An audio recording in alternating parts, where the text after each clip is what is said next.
Okay, so go ahead and get started on your backs. You want to have your feet wider than your hips, and if you're on a mat, about the width of your mat. Then what I want you to do is just drop those knees side to side. I feel a really big stretch in my quads, a little bit into my hip flexors. Just make sure you're breathing as you do this, keeping your shoulders both on the ground. You're gonna rock side to side about 3 more times. This one's gonna be a little bit more like of a supine mobility flow, and it's a great one to do even throughout the week in your bed before you get out of bed. I'll try to keep most of it to your back, and then we might do some stuff on all fours. So now go ahead and drop them to the left, hold it there. To really intensify the stretch, you want to squeeze your right glute, and even think about pressing the right inner arch into the ground, so the right foot into the ground to get more of a stretch all the way up into your side body, and holding it here. When we activate the muscle opposite to the side we're stretching, it's called active insufficiency, and it actually gets a deeper stretch into that muscle, and it's a bonus for using our muscles too. Then go ahead and drop it to the right. Squeeze that left glute, press through your left inner arch. I feel that all the way up into here. Taking deep breaths here, still squeezing. Sometimes our glutes want to shut off, so check in and make sure you're still squeezing it. One more breath. Coming back to the center. Go ahead and hug behind that right thigh. And you're going to flex your toes as you straighten your leg and then point them on the way down. Just going to the point that feels good for your body. You don't need to straighten your leg all the way. If that feels like a big stretch, stay there. We're flowing nice and fluidly. You're not just like cranking it up here, okay? So just flow through it. Keep breathing. 2 more here. Last one. And then go ahead and hold it up. Just to that point that feels okay. Big ankle circles, as big as you can do. And then reverse them. Those always feel so good to me. And go ahead and hug that right knee into your right armpit, straighten your left leg. From here, you're gonna bring your leg across your chest. If you cannot reach the ground like me, stack it up under something, like put a ball, put some books, put a pillow, anything so you can kind of relax that leg down. Open your arms in a T. You hold it here for just 1 breath. Might feel like a nice stretch in the back. And then 2 options for our open books next. You can put both hands around your head like a pillow. You want to stack your shoulders and your hips. And then this is the way I like to do it best. You're keeping this top elbow on your head as you exhale, open up just when you come to the ceiling. Then you let this arm out to the side. Now I can see that I'm really getting this from my thoracic spine and less just like rotating my hips all the way open and maybe getting it from my shoulder when I have my arms straight. So if you want, try this one first with me. I'll show you one in a second, a different way. You're inhaling, close, exhale, open, inhale, close, exhale, open. Another way you can do it is I like to keep my top hand on the ground. I have some things in my way, so I have to improvise, but you guys hopefully have room. You're keeping it on the ground as you open up. Now I feel a little bit more in my chest. Let's do 2 more here. Just doing what feels good for you. Don't feel like you need to push it to get into these extreme positions. Just listen to your body. It should not feel bad. It should feel like a stretch. Staying open. Now you're going to bring that leg back to your chest. Plant it on the ground. We got to do the other side. Hug behind that left leg. Flex it up. Point it down. Flex it up. Point it down. Same thing with our last mobility flow. You're welcome to go through this one as many times as you want.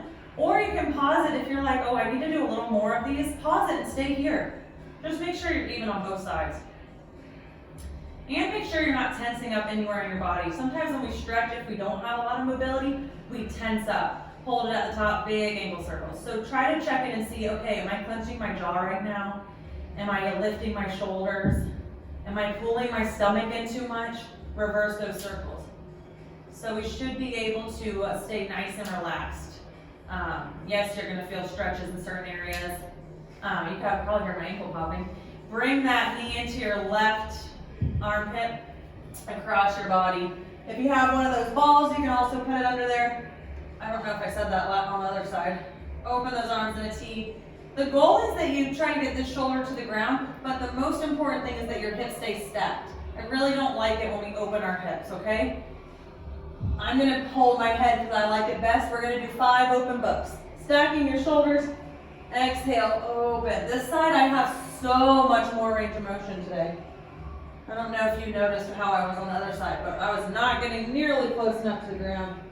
I need to go back after this and do a little more on my right side. 2 more. You can go ahead and do that one where you keep your hand on the ground if you want. Last one.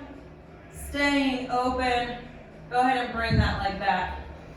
From here, we're gonna hug both knees into our chest. This is where we're gonna take it to all 4, so if you're doing this in your bed, now you need to probably go on the ground. Don't fall off your bed. Rock and roll up the length of your spine. Cross those ankles. Come to all 4s. So from here, we're gonna do a few cat-cows. I want you to get stability in your hands first. So we're energetically thinking about dialing our hands out, not actually moving them, but just thinking about it. Pulling our shoulder blades down our back. We're gonna lift our tailbone and lift our head as we inhale. Exhale, push the ground away, round the back. 4 more, inhale and exhale. You're trying to get as much motion in your spine as you can. Obviously not pushing it to any extremes. And if you ever do have back pain, just ease into these motions. This is really calming for the spine. Last 2. Last 1. From here, we're going to do a little more thoracic rotation, but an active way. Because we sit at our desk a lot, this is just really helpful for us. Putting that left hand behind your ear, you're going to keep your hips over your knees, bring that elbow to the wrist, and then open up to the side. We're gonna do 4 more here. Exhale, open. This one's gonna feel a little bit more active than the open books. Good. 2 more. Last one. Plant that hand, other side. Elbow to that wrist, opening up, making sure we're not shifting our hips because that's easy to do. Keep them right over those knees. 4 more. Exhale, open. Inhale, closed. Again, actually, this one I feel like I have more rotation this side. How interesting. Last 2. Last 1. We're gonna come into a twisted puppy to have it feel. I think we did twisted puppy in the last one. We're not gonna do that one. We're gonna come into a child's pose and get a little bit of side body stretch. So big toes to touch, knees wide, push back, and then reach forward. You can rest your forehead down, but I want you to come high on your fingertips. I'm lifting my head so you can hear me, but keep your head down. And then I want you to think about drawing those shoulder blades down your back, up on your fingertips, and drive those hips towards your heel. When you're breathing here, I want you to feel your abdomen really rise onto your thighs, and then as you exhale, it kind of gently goes away from your thighs. 2 more breaths here. Go ahead and come onto your elbows. Put the palms together and into a little bit of a prayer stretch. You're bringing your hands to the back of your neck. If you have anything near you like yoga blocks or books, you can get a more intense stretch by lifting your elbows up. But if you don't, just stay here. We're going to take 2 more breaths here. Last one. Straighten those arms out. Now crawl onto the right side. Cross that left arm over your right arm and then drive your left hip down to feel more of a side body stretch. 2 breaths here. And then crawl it to the left side, crossing that right hand over that left one and then sinking your right hip down. 2 breaths here.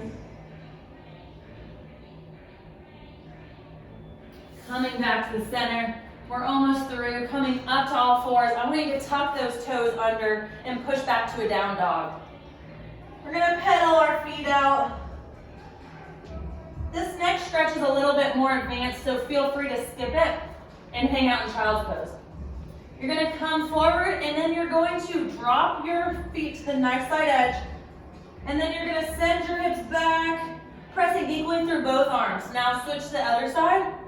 Send your hips back. You're going to feel a side body stretch. We're going to just do 2 more on each side. Exhale, push back. You're trying to get your hips towards your heels. 1 more on each side because it feels so good to me. Okay, from here, push back to that down dog.